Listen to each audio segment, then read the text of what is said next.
गुज़िश्ता रात जो लंदन की सड़कों पे हमने मनाज़र देखे हैं, मैं एक के बाद एक क्लिप देख रहा हूँ और अमूमन मैं इस टॉपिक के ऊपर कम ही बात करता हूँ। मुझे लगता है कि कहीं ना कहीं इन चीज़ों में ठहराव आना चाहिए। ये कल रात कुछ वाक़यात हमने देखे, पुरतशद्दुद वाक़यात भी हो गए, किसी ने हाथ उठा दिया दूसरे फरीक के ऊपर और काफ़ी अच्छे विजुअल्स नहीं थे।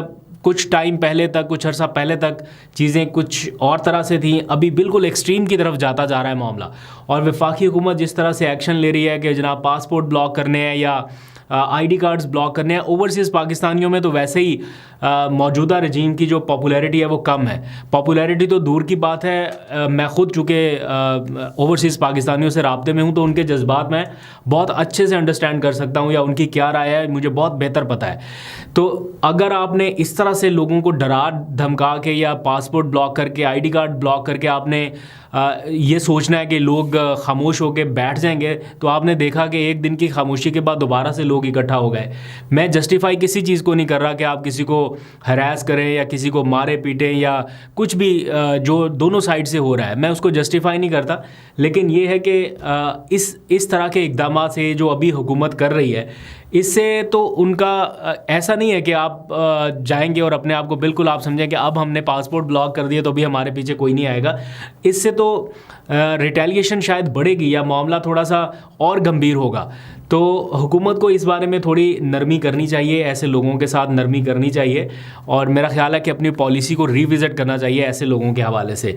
थोड़ा टेम्परेचर जो है वो जब तक कूल डाउन नहीं होगा इंटरनल पाकिस्तान के अंदर का, तब तक थोड़ा मुश्किल रहेगा।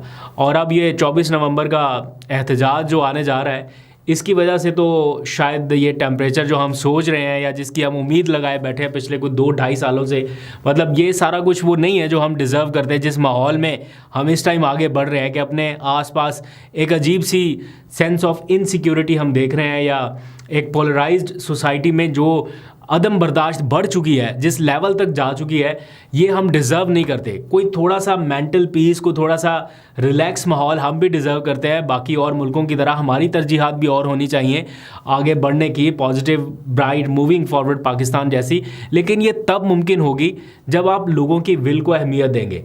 आप देखें अमेरिका जैसे मुल्क में हमने कितने ज़बरदस्त विजुअल्स देखे कि दो सख्त तरीन मुखालिफ भी एक दूसरे के साथ बैठे, उन्होंने एक दूसरे से हैंडशेक किया, जीतने वाले ने हारने वाले के साथ हाथ मिलाया, हारने वाले ने जीतने वाले को मुबारकबाद दी, इंतकाल इक़्तिदार पुरअमन तरीके से हुआ, नो मैटर कितनी भी मुखालफत थी।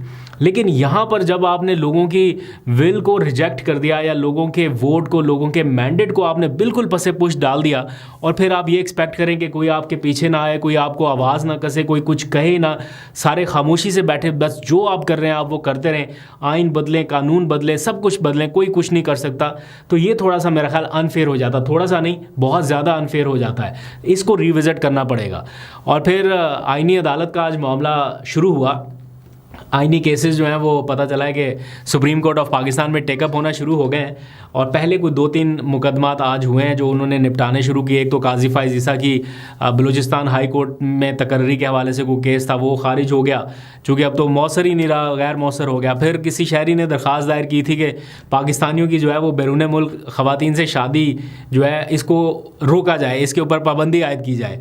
तो वो जो अदालत ने दरख्वास्त है वो 60,000 रुपये जुर्माना लगा के मुस्तरद कर दी है। तो बहुत सारे नौजवान जो इस इंतज़ार में बैठे थे उनके लिए तो एक ये धचका होता अगर ये पाबंदी लग जाती या ये दरख्वास्त एक्सेप्ट हो जाती। एनीवेज ऐसा कुछ नहीं है, ऐसी फजूल किस्म की दरख्वास्तें थी, तो ये दरख्वास्त आज रिजेक्ट हो गया।